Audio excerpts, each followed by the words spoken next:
For most of us, we are products of the error of ejaculation. Let me help you understand what I just said. For most of us, during the sexual intercourse that made us, our fathers did not intend ejaculating into our mothers, and so it was an error. Out of extreme ecstasy, or possibly a miscalculation, still an error. Or even, and the process of fertilization when the sperms were swimming towards the fallopian tubes. Some of the sperms missed their turn and missed out on the very location of the fertile egg. And that was made possible by an error. And so the sexual intercourse may be illegitimate, but there's nothing like illegitimate child. And so if you're looking at me, possibly watching me on your screens now, you might be a product of this error of ejaculation. Errors are natural indices of life that has either caused us to find solutions to certain problems or has created a chain of victims. And so this video actually helps us to rethink again about the concept of errors and how we can see the solutions in them, study them, maximize them, and help us navigate a better life of success. I'm DALE QUIST, your mind surgeon. Don't go away. We'll be right back.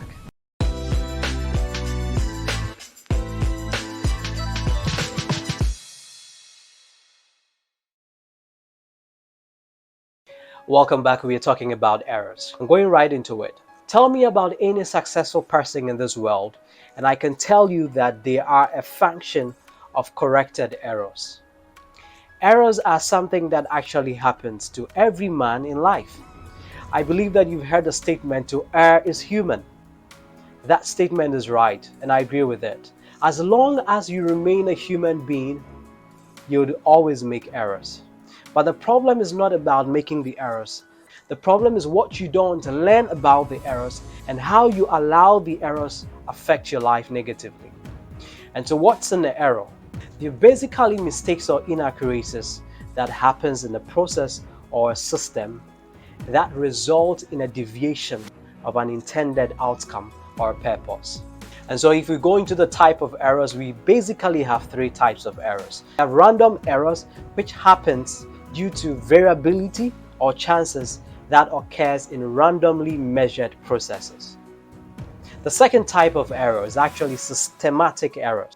And these are errors that happens in the system due to flaws or bias, and that system could either be isolated, open, or a closed system.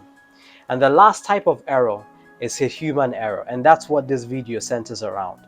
A human error are basically errors caused by human beings out of tiredness, miscalculation, or low outcome of productivity, or lack of adequate information or data. And so what are the effects of errors? The first one is it can damage your reputation. Yes, there are certain errors we commit in life that puts a dent on our reputation and affects our personalities in the long run. Another effect of an error is possibly legal consequences. There are certain errors that we commit in life that has legal implications. And if you're not careful, for example, the error of committing a murder can end you up in a prison yard. Another effect of error is actually loss of time. Once you lose time because you committed an error for an intended purpose, you lose it. The only way you can actually recover it is learning from it and doing the correcting the next time you get the time. The last effect of error I will talk about has to do with death. Yes. Assuming you're driving a car on a top speed on the highway and you are not too careful, you can lose your life in that process. It might be as a result of the error of overspeeding, or possibly not looking around or being observant of the road signs on the road or any other mechanical thing that can cause injury. And so once you lose your balance and your car topples over, it can take your life. And when you lose your life, that's the end of it. So these are some of the effects of errors. Now let's talk about the benefits of errors. But before we do that, let me perform a little mind surgery. Ever had somebody who's given a testimony, possibly in a church, and was talking about the fact that they've gotten a new job? As much as that brings us a certain level of excitement, The back end of it is that somebody has to lose the job for someone to gain that job. And that person who lost the job possibly might have committed some level of error and so was sacked. Or someone announcing the fact that he or she is getting married. That brings some level of joy to families. But the truth is that the person you're going to marry actually came out from a broken relationship, possibly, which was caused by an error, either by themselves or the other partner in that relationship. That was caused by the function of an error. Or even death. There are people who benefit socially when people die. For example, people whose occupation or work revolves around the death of people, like the carpenter who manufactures the coffin, or the mortuary man, or even the caterer that prepares the food that is served on the funeral grounds. Money comes to the pocket, but it's because somebody committed an error that led to the death of someone that led to the money coming into the pocket as a result of the kind of work they do. But you can't fault them or blame them. That's part of life. It's a social function that we must take notice of. And so the first benefit of an error has to do with identification of problems. And let me give a practical example. When someone dies and we do what you call autopsy or post-mortem, we get to know the actual thing that caused the person to die. What do we do with that report? We learn from it, we gather it, we take notice of them. That informs us as to what caused the death so that we can be careful the next time, or we can take a cue from it. The next benefit of error has to do with improving accuracies. Yes. Ever heard of a car manufacturing plant that calls back a certain model of car because they've detected a fault from it? It's because possibly on their test runs, they realize that if these cars are not called back, they can cause mass distraction to the lives of people. And so they call these cars back, rework on them, and then reassess them, knowing exactly what went wrong during the manufacturing chain. And so they change some of the car parts and then put them back on the market. It is to measure a certain level of accuracy so that when you're driving it on the road, you don't stand the risk of actually getting triggered by the errors of these car parts that can cost your life. The next benefit of error has to do with ensuring safety. Let me tell you something that happened to me. One day when I was driving over 300 miles to a certain destination, 12 hours. I bypassed a town in Somenya in the eastern region of Ghana, and I was on top speed actually because I had to beat time. Then I ran over a speed ramp that caused my car to jump over. In fact, at that moment I was a bit tired and sleepy, but the sleep vanished all of a sudden. The interesting thing about that was, just a few meters ahead, I saw a car parked on the left side of where I was driving that had actually been bent. That image or that sight caused me to lose sleep instantly. The tiredness vanished, and I never did any overtaking for the next 3 hours until I got to the Sukuma Junction, because I was being reminded constantly of the image I saw that possibly took someone's life. And so seeing that error caused by someone, or possibly the error caused by a fault in the car part that caused it to burn, I never did any overtaking till I got to my destination. And that safety was ensured by the principle of error. The next benefit of error has to do with ensuring efficiencies. Another practical funny example, I am a proud Manchester United fan. And in recent times, we were lashed 7-0 by Liverpool FC. It would interest you to know that that event, even though it was very painful, did not dampen the spirit of the lads that play for Manchester United, but actually in the subsequent matches, they had to reassess their mistakes, their errors on the field of play, and they spent time correcting them, scoring 4 goals in the next match.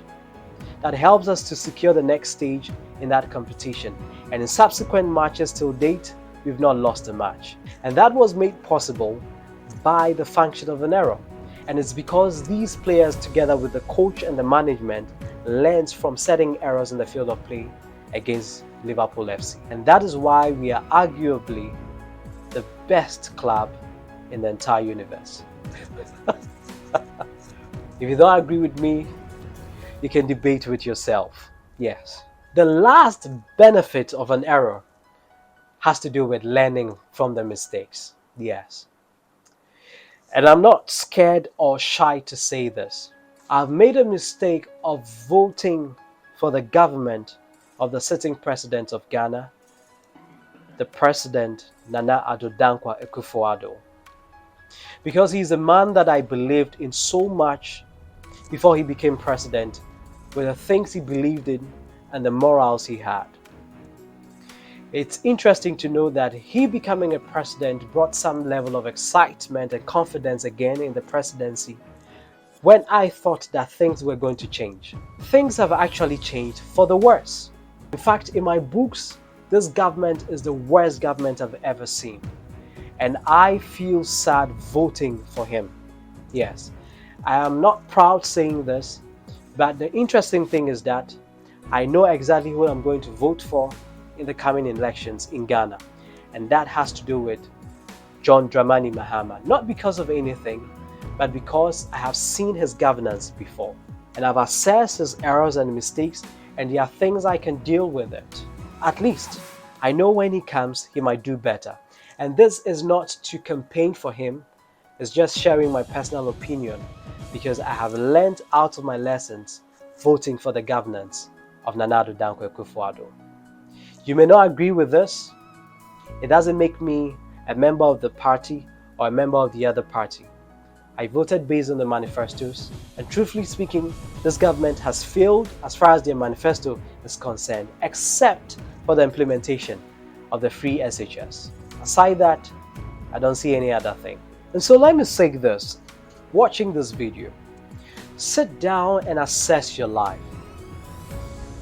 Take a flashback of the errors that you have committed in life, that some of them cost you some pains and some regrets, but assess them and see how best you can change things around and take certain decisions that can help you the way forward, so that you can be successful, so that you can stand out.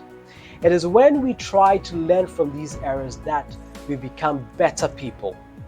If you don't learn from your errors and you keep committing the same mistakes, you don't become a better human being. And so I encourage you, I admonish you, and I challenge you that when you commit errors, don't let them weigh you down. Sit down and assess them. There is always something good in the errors and the mistakes that we commit, except for the ones that takes our lives. But once you have life, always assess your errors and make the best out of it. If you have committed certain great mistakes and errors in life, I would like you to like this video and possibly comment in the comment box some of the errors you committed and how you changed it, so that people can also learn from the mistakes you did and how you corrected them. Please kindly like this video and subscribe to it and share with your family and friends so that I can reach a wider audience.